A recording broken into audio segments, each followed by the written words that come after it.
Welcome to the Fantasy Football Hub YouTube channel. Today I'm delighted to be joined by a very special guest. Micah Richards is back. There he is. FPL is nearly back, football's nearly back. Micah's back on the channel and today he is going to be revealing his current FPL team for the upcoming season. Micah, it's an absolute honor to chat to you once again. How are you doing? How has the summer been? Are you excited for the return of football? You know what? It's always an honor. Honor to be with you as well. You know that. But to be honest, I've been stressed out. I've been stressed out by so many things. And then when everyone's asking, are you doing fantasy this year? And I've got so many different groups to do with fantasy. And sometimes I do the other one, the more tactical league, the head-to-head or whatnot.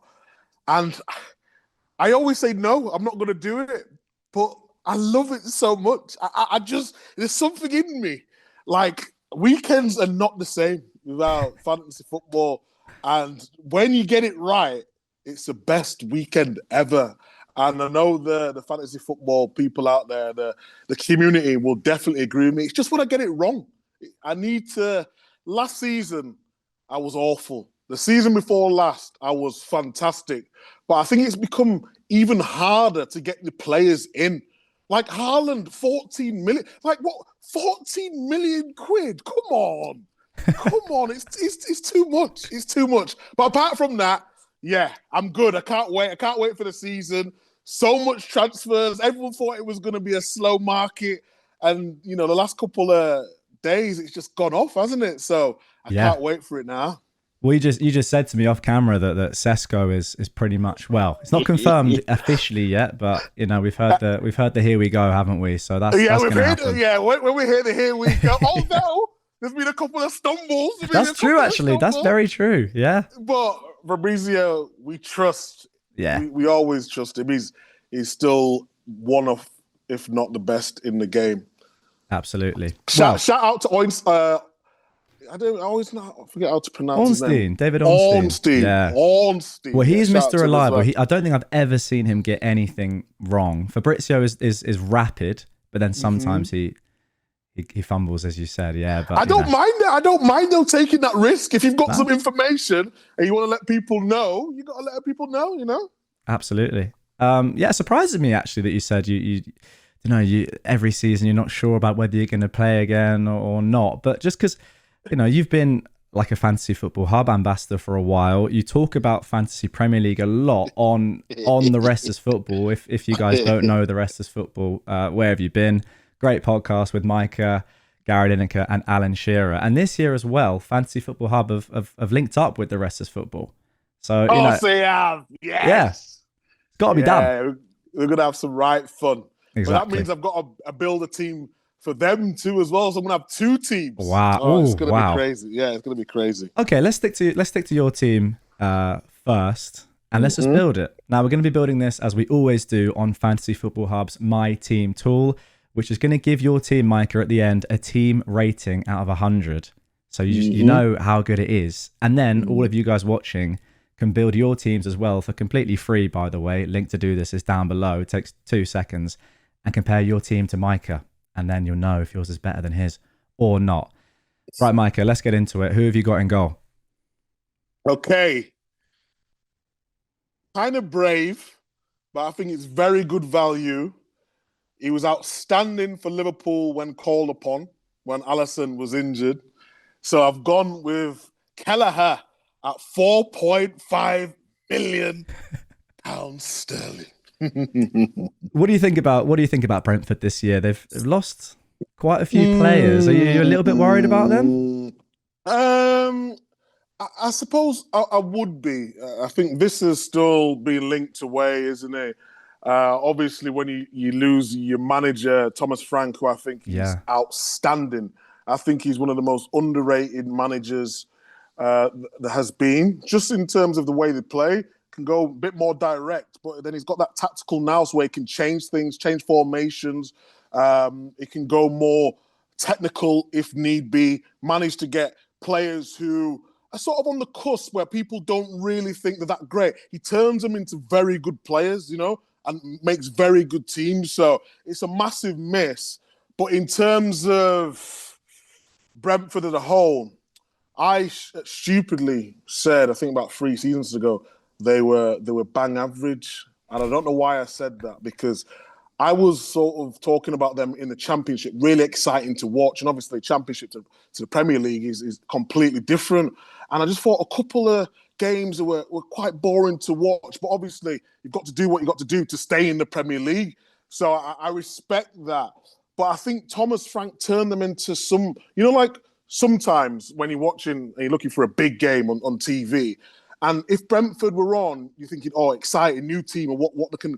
And after it sort of stagnated a little bit, but now when Brentford are on, I always watch their games. I just think they're, great to watch.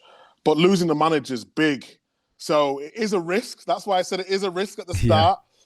But in terms of shot stops, I think he'll be key for what they're trying to do going forward. Yeah, absolutely. You're right. That's so exciting as well. I agree. Like, they had that little period where maybe they were just trying to find their feet after like a strong early start, but then, everything changed. They had that period, didn't they, where they were scoring in the first minute or like in the first a few attacks for so many games in a row, and that was just amazing to see. All right, let's get into your next goalkeeper. Now, normally this is, it can be a rotation option, but it can also be someone that you sort of leave on the bench.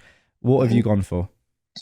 I haven't gone with a rotation option just because I feel as though it's quite, tough for spaces in the rest of the squad. So I've gone with someone who might play the odd game.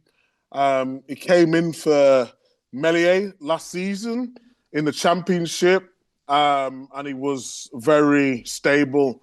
So I've gone with Carl Darlow at Leeds. Okay. Yeah, I like it. Just because he's not going to play, is he? But he might come in for a few games or whatnot. He's going to be second choice, isn't he? Yeah, there is a little. I don't know. I think this has happened today.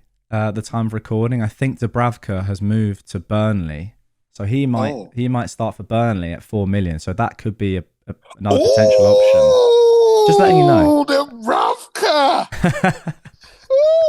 I'll be changing. Do you want me to change that now? Well, no, because it's not. I don't think it's official yet. Again, like Sesko, I don't think it's 100% official. I think he's been doing his medical or something. He's not updated on our website, so there's no point changing it now. But I think that might happen. But cool. I like it. Not too much money spent on goal, and I really like that. I played that the same way. Let's move on to defenders. Defenders are interesting this year because Trent's left and all the prices have come right down. There's no crazy high defender this year. Yeah, I think it's a tough one because you're looking at Liverpool.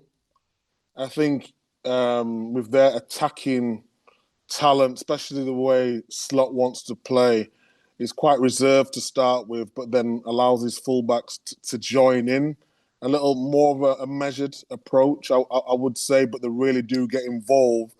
So I've looked at that route. Obviously, Man City is an interesting one. Guardiola has been outstanding at left back, but now they've brought in Aït-Nouri. Is Guardiola going to go into centre back? But obviously, you've got John Stones, you've got Akanji, you've got Diaz, you've got Ake. So it's a tough one for Man City, but I have gone with Aït-Nouri as one of my premium defenders, just because I think he's so good going forward. I really do. I think when it was at Wolves, at times, going forward, when they had Cunha as well, Strand Larsen, I think Aït-Nouri, and he might not always get the assist, but he's always in around the attacking areas. And I think with Man City dominating the ball so much, he's going to have the license to go on and do exactly what he needs to do. So Aït-Nouri, I've gone with to start with, which it might change, maybe at some stage, but to start with, I've gone with him. Yeah, we're still a week out. This isn't a confirmed final team because things change, but very attacking pick. I like it a lot. Who is going next to him? I was gonna go with Frimpong, but because he's new to the Premier League and I know he's so attacking, but for some reason something's telling me to go with Kirkez, and I've gone with Kirkez at this moment in time. You are loving your left backs, aren't you? These are attacking players. They're just attacking technically. You know what? These are little. If you look at players, and even at the top level. But for some reason, like left-footed players just seem to be more technical. The way they shape up with the ball, the way they cross with the ball, it just looks better. So I always, I've just gone with a.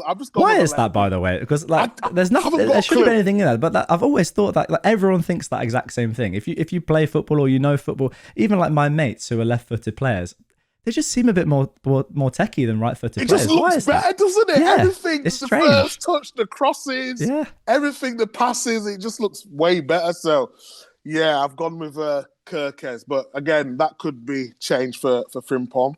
Sure. Who's next? I've gone with Gabriel. Nice. I mean, set pieces, he's just a monster, isn't he? Yeah. Absolute monster. I mean, I know he got injured towards the end of last season at times, but aerial threat, set pieces, I think he's the best on the game. Yeah, I think he's one that is being overlooked so far this season. What's his ownership? 22%. At times last year, that was like close to 50%, maybe even higher. He was the most important defender. I don't really know why his ownership is as low as it is. I've seen you talk about the new rules on the Rest is Football, the new defensive contribution DEFCON rules. Gabriel's not very good for that, so that might be why. What are you thinking about the new changes to FPL, double the chips, and also these DEFCON rules? Yeah, I mean, it's one of those things where at first you don't like it because you've got a structure, haven't you, in the way you want to set up. And now that's sort of been thrown out the window. So how many times you play someone and then you've looked at your team up to 5 weeks in advance, know exactly who you're going to bring in, you say what you want to do, but then someone will have, say, a Declan Rice, and he'll be getting all the tackles, all that sort of stuff, and then he'll be up against one of my attacking midfielders who doesn't do enough on that game, and then Rice will get more points. It's happened to me, so I don't know how I feel about it, and I don't know if my team represents that. I think I need to see how it goes before I actually commit to that and see exactly what's what, because I'm sticking to what I know at this moment in time. Yeah. You know what I mean? Absolutely. We don't really know how it's going to play out. I feel like in general, though, those sort of players do deserve to be within the player pool of Fantasy Premier League, because they're like top players that you'd never normally choose in fantasy. So I like the fact that we can potentially now choose them. But yeah, like you, I mean, none of us really know what's going to happen with it. You're always a little bit scared as well of, like picking up a yellow card or a red card. Great point. If you go for more of a defensive player, it just happens. That's what they have to do. They have to get them tactical fouls. So, yeah, I've gone with a little bit more, I would say, attacking options in midfield. Yeah, makes sense. Just showing you here, actually, on our Opta Stats page on Fantasy Football Hub's website. I know it's a little bit small, but right here, we have a defensive contributions tab, which shows in FPL last year what every single player would have got additionally if defensive contributions were a thing last year. So you can see at the top, Tarkowski would have got 44 more points, which is insane. Wow! So can you break it down a little bit more? These defensive contributions, what is it exactly are they for? So so what it is for defenders, you need to hit in any game 10 CBRITs, which stands for clearances, blocks, interceptions, and tackles. That's 10 total of any of those in any sort of order. As soon as you hit 10, you get an additional 2 points to your score in FPL. If you hit 9, you get 0. So up to 9 is nothing. That additional up to 9, nothing. It could be that header in the 98th minute that gets you the additional 2 points. For midfielders, you need, or actually any other players, you need 2 more. So you need to get to 12, but recoveries are included for them as well. It's quite statty. I don't think you need to necessarily delve loads into the stats. If you want to, the stats are here, but the sort of players that you would expect to do well for those things often are the ones that do. You can see like Caicedo's up there, for example. Tarkowski, Murillo, big defenders, they're strong in the air, etc. Like Garner from Everton. Anderson is one from Forest that a lot of people are looking at, sort of a very, dog-like midfielder. He has some attacking upside as well, but he's everywhere, very energetic, shutting things down, that sort of thing. Norgard there as well. The players you'd expect to do well are there. Understood. But again, as you said, we don't really know how this is going to play out. But we're just looking at last season, and these are the points. And you can do the same as well on Fantasy Football Hub. There we go. Anyway, let's get back into your team. What formation are you playing? Well, not the whole formation. Don't give that all away. But are you starting 3 defenders or are you starting 4?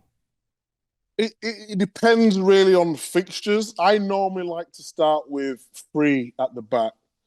I like to go with a 3-5-2. Okay. Or a 3-4-3, depending on what the game is. It's just, I'm finding it very difficult at this moment in time. I've got a team set and everything, but you're thinking, okay, there's still a few transfers to go through. Would it be better to do X, Y, Z? But I can give you all my defenders just so you have them. Yeah, go for it. I've gone with Konsa. Nice. Aston Villa. He's a nice, cheap option. He's reliable, isn't he? Dependable. Always seems to play, really. Even when they're in Europe or whatever they're in, he always seemed to play last season.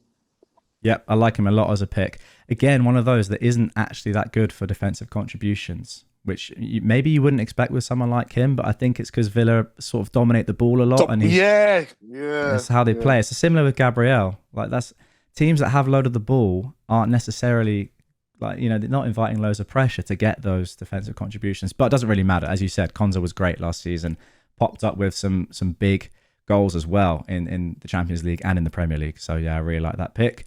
Who's next? Yeah. And then the last but not least, I've gone with, it's a bargain, 4 million. Love it. It was out of 2 people. But I've gone with Estev or Esteve, how do you pronounce it, from Burnley. Yeah, I think he's actually in quite a few teams. Yeah, over 10% ownership. I think he is gonna start and does have some attacking upside. I'm not gonna lie and say I know loads about him, but he's in a lot of teams that we've had from very experienced FPL managers on the channel. So I don't think you can go too wrong with him. That's a defense. It's not bad. Not bad. Not bad. Good.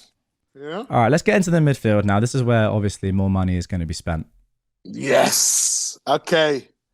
And the first one, I'll build it up. I've gone with Kudos. Oh, are we going in reverse order? We're not starting with I like it. Okay. Yes, I'll go with the big hitters. I'll go with Kudos first. Okay. Keep the watchers and listeners waiting. Just because I think he's so underrated at times where, like, if he really gets going at Spurs, I think he could be something special. I think technically he's one of the best in the Premier League. I think he could still do a little bit more end product-wise. He's got all that ability. You just want to see more. And I think that 6.5 million reflects that. I think he's a 7 million to 7.5 million player on ability-wise, at least. But it's just his numbers are not that great. And I think, obviously, being him at West Ham last season, it was tough, wasn't it?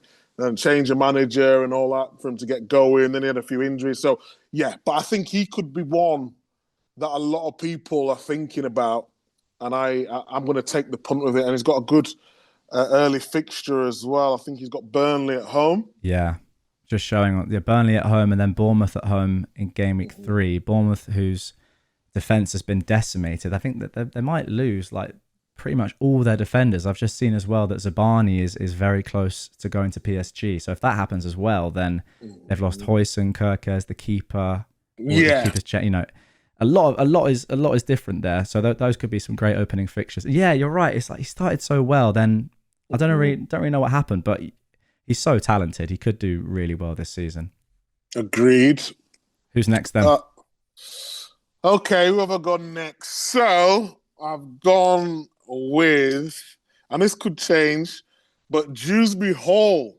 Wow, cool pick. I like it a lot. Yes. So we've still got him at Chelsea here on the website. Hasn't updated, but yeah, just moved to Everton. Yeah, just moved to Everton. I think he's good defensively, but I think he's really good on the ball, really good technically. I think when he was at Leicester, there was high hopes for him, and then he had injury, and then he went to Chelsea, and then the midfield in front of him is top end. So he's gone to Everton, and I think Everton are going to have a really good season. New stadium, they're going into a nice feel-good factor. They've been linked with some good players, and I think he could be instrumental in what they're trying to do. I think he'll be playing every single game. I really do. And at 5 million, with these new tactics coming into it, the new stats, I think he's not going to play every week, but to bring in every now and then, it might not be bad. No, I like it a lot. Okay, who is next? We've got some money to spend. I'm just wondering when you're gonna start spending it. We're going Cole Palmer. Chile, we gotta go with Cole Palmer. Watching him in the Club World Cup, I was just mesmerised by how good this player is. And I've talked about Foden a lot over the years, and Foden's another exceptional talent.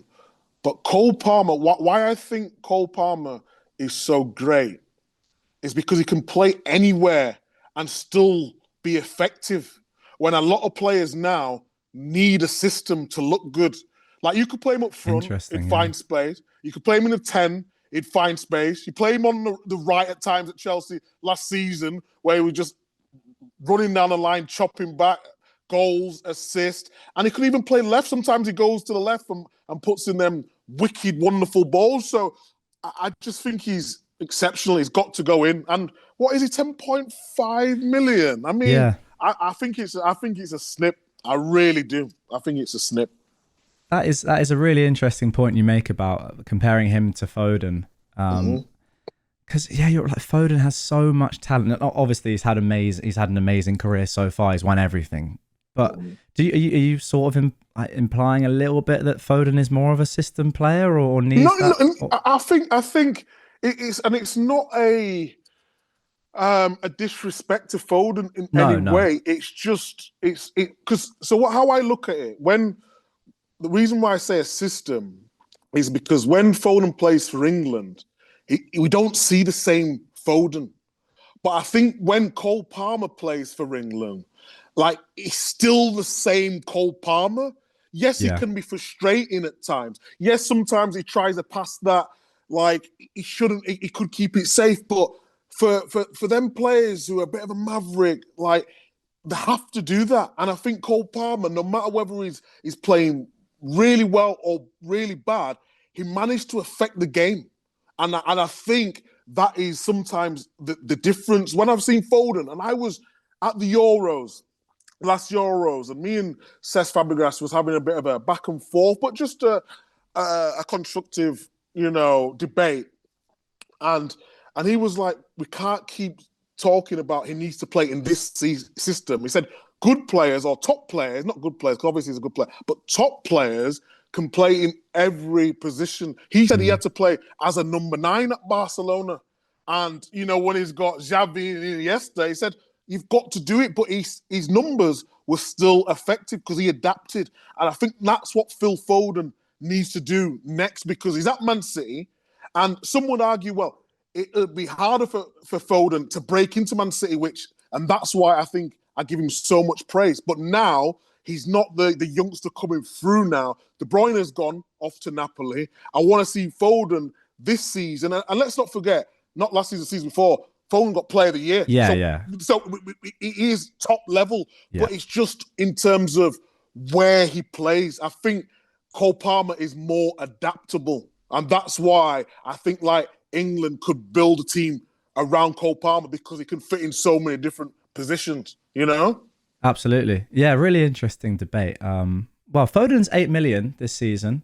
Who knows? As you said, player of the year a couple of seasons ago. He's got so much talent. Of course, he'll be back. He could make a mockery of that price tag. Probably not one to start with, but who knows? Let's see how the season progresses. Okay, who is your next midfielder?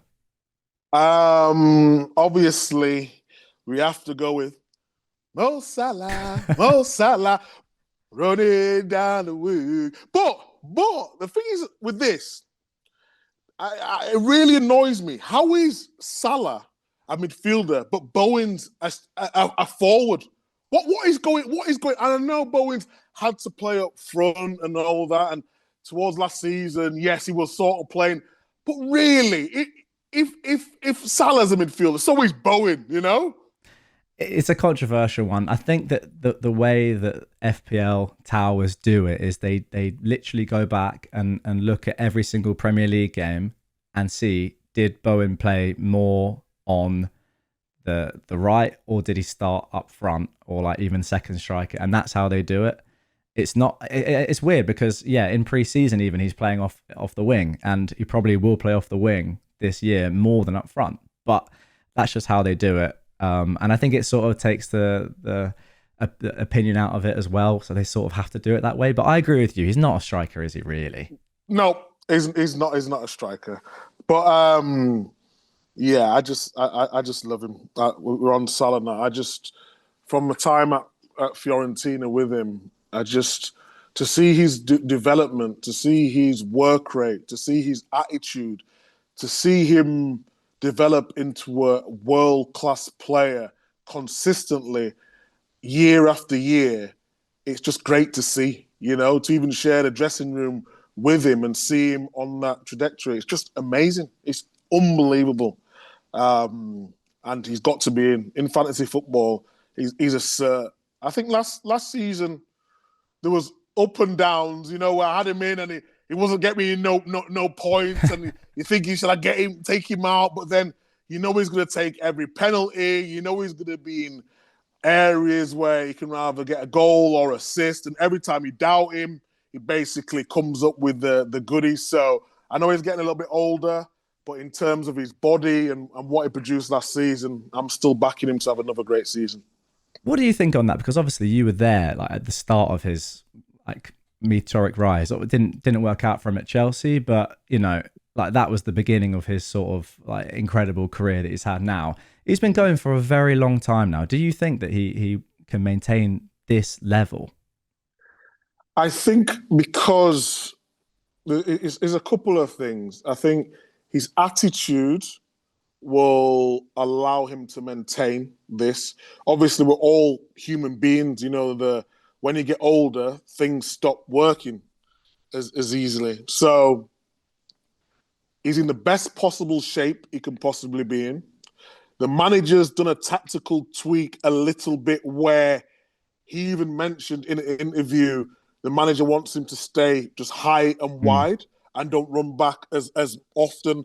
If you're playing against a top team where, your fullback's getting double up, of course, get back and help out. But he's sort of using his energy in the right areas of the pitch. So if you ask me, once he gets there, and sometimes I've said to him, I'll text him all the time, I say, bloody hell, he's a bit sloppy today, but not in a bad way. But he takes a touch and then he tries to dribble past somewhere, it don't happen. I'm like, come on, I need the points, But then in terms of how dynamic he can be in the final third, and it's not just whether he scores, it's people don't give him enough credit for that pass that he sees early doors, whether he comes on, cuts inside and does it in step, the pass, or he bends one with the outside of his left foot early doors across.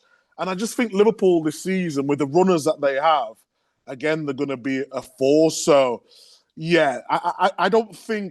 I still think he's got at least another 18 months at this top level. And that's not just because of him. It's a team around him. The manager give him a certain role, and him being Mo and having that desire to be the best every single day. So that's why I think he'll still be top. Yeah, I can't argue with any of that. That's very good reasoning. And yeah, they're building an absolute super team, really, aren't they? If Isak comes in as well, I mean, who knows if that's going to happen or not, then that is just ridiculous. But Maybe It's we'll talk ridiculous. about him a little bit later on, Yeah. if you've thought about him at all or what's going on with him. But Mhm. let's first of all finish off your midfield before we get into the forwards. And I've gone with Ah, Wirtz. okay, interesting. Yes, I've gone with a double up Liverpool. Um, the reason I have gone with Wirtz as well, because you mentioned Phil Foden earlier. If Foden was to start playing really well, if he starts the season and he's firing, thought he did really well in the Club World Cup. So I think he's going to have an outstanding season. But if it doesn't work with Wirtz earlier on, I've always got that fallback to Foden, haven't I? You know, so that's why I've gone with Wirtz. But in terms of the player that he is, he's incredible. I've been watching his clips in pre-season. Everything he does, it's sharp. It's one touch, two touch. He can take someone on. His awareness on the pitch is magnificent. I think he's going to be a real asset for them. My only sort of question mark is where's he going to play? So if you bring in the likes of Isak, is he just going to go in behind him? Obviously, you've got the Ekitike as well to go in the side. Gakpo, who played really well last season. They've just got an array of talent everywhere. It's just whether, and you know, when you've got that much talent in one team, you're sort of thinking, are they going to be rotated a little bit more? Is he going to get the minutes? You know, like he might score one and get brought off after 70 minutes for. I don't want that. I don't need No, that. yeah. You know. That's why Salah's been so good for so long, is because even when he does so well, he's not getting rested, is he? Correct. He wants to Correct. stay on. Who knows what will happen with Wirtz? But yeah, I've got him in my team as well. I think he's going to be amazing. So do I. So do I. Let's finish this team off then. Let's get into the forwards. Yeah, so I've gone with Bowen, who we mentioned. Oh, you have done? Okay. I have gone with Bowen, yeah. That's why you were so angry about him being not being in midfielder anymore. It makes sense. Because I want to go with midfielders. They get more points, don't they? Yeah, they get more points. And I just think even when his side struggles, he always managed to do something in the game, whether it be a goal or assist or something. I looked at the other striking options, and someone who's always going to play, I think Bowen's a really good option. Obviously, I looked at Gyökeres, but he's 9 million quid, isn't he? Mateta was another one who I looked at, who's been really good in pre-season. I've seen him linking up with Eze as well, but obviously Eze's been linked to go to Arsenal. If you lose that connection, you know, is that going to affect him a little bit? But I just think Bowen, yeah, he's dependable week in, week out. So for now, I've gone with Bowen. Okay, and then 2 more positions to go. You've got 12 million left. Who's next? Yes, so I've gone with João Pedro. Ah, okay. João Pedro, Club World Cup, magnificent. I had him when he was at Brighton as well. He just always seemed to deliver. His price obviously has gone up a little bit more now. What is it, 7.5 million? But I think he's going to start every game for Chelsea. And I think he showed that in the Club World Cup. I thought Delap might be that guy to start, but I think the connection between sort of Pedro and Palmer, it looks exciting for the season ahead. So I've gone with, João Pedro. Yeah, I like him a lot. I'm a Chelsea fan, and he's just, I don't know, I'm very excited by him. But some people, including me, have said they're a little bit concerned about his minutes, just based on what you were just saying there. You need your players to be playing the full game. With the lap there, there's a chance he might come off early, but then also he could play in different positions as well. I think that's the good thing about Pedro. They could put him off the left, they can put him as a number 9, and they can use him as a number 10 as well. So, yeah, in terms of linking players as well, I just think he's brilliant. Like, if you look at his one touches and his touches around the corner, he's got really good feet. He's a really good asset, I think. But yeah, I'm judging that off his form in the Club World Cup and just a player that I've always picked on fantasy at some stage, you know? Yeah. Who would you have rather played against? Who do you think you would have had more joy against out of Bowen and João Pedro in terms of their different play styles? But they're not too different, I suppose. Bowen's probably a bit more relying on pace and power. Maybe João Pedro a little bit more technical. I don't know if that's fair. Yeah, I think I'd struggle more against someone like Pedro. I think in terms of how Bowen would want to play against me, I feel like I'd have the physical attributes to deal with that. Apart from when he chops and then puts one in the top corner. But I Yeah. just think João Pedro's, and I'm not saying Bowen's not clever, but he goes into areas where you don't really want to be as a centre half. So when he drops in between the lines, between the midfield and the defence, and he can stick it in the top corner, João Pedro, and these little cute passes round. So Bowen's more of a dribbler. João Pedro's more of a technician, and he's got cute movement, you know? And Bowen's got movement too, but I think I could deal with that moment. I think movement, I think Pedro would be trickier to keep a hold of throughout the game. Okay, then, Micah, we're down to your final pick. Just 4.5 million left. Who have you gone for? Mark Gui. Okay. Now, I will just say that because this transfer to Sunderland has literally just happened at the time of recording, on Fantasy Football Hub, he's still a Chelsea player. So I can't actually put him in yet because you have 3 Chelsea players. Also, the same thing with Dewsbury Hall. That won't be a thing when he actually, when this updates. So I'll put just Fraser in, another 4.5 million for now. However, that's a bit unfair on your team because you have Dewsbury Hall there, who will have more predicted points when that happens. Like when we update things. Same with Gui, but yeah, talk about him. Why have you gone for him? Gui, I've got my Gui because he come to Chelsea as a young kid, and when he played in Europe, he actually did very well, for Chelsea. And they sort of had a couple of teams, didn't they, where they've got the first team and then they've got the other team that's sort of going to play in European football. And then obviously the better you do, the first team players come back in, which is only normal. But I just liked his attributes for someone so young. And going to Sunderland is going to have more game time. And I feel like sometimes when you can go to a club which is still a massive club, but there's less pressure, the expectation is a lot lower, then you can go and express yourself a little bit more. As a young kid coming into a team which is challenging for top 4, if you don't hit the ground running, like you're getting judged automatically. But I think he's only 19, 20. But I just feel like with the more opportunities at Sunderland, he could get some points. He could surprise a few people. Yeah, love it. You're right. He was good. When he had the chance, he was good. And it's something about big teams. If you're a player like him, unless you are unbelievable, like just exceptional. I mean, look at Cole Palmer, for example, at City. Was he ever going to break into the team necessarily? I don't know. People say that was a huge mistake. It's hard. Foden had to spend years not getting the minutes that he deserved, and then he finally broke into the team. I don't know if Gui ever would. I think it's a good move for him.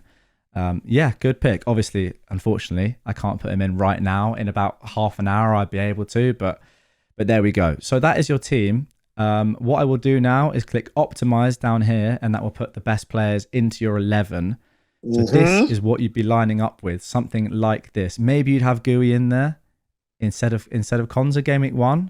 Maybe, yes, probably. Maybe, yeah. So yeah, I can't do that right now. But your team rating on screen for game week 1 is 94%, which is really strong. That's not bad, eh?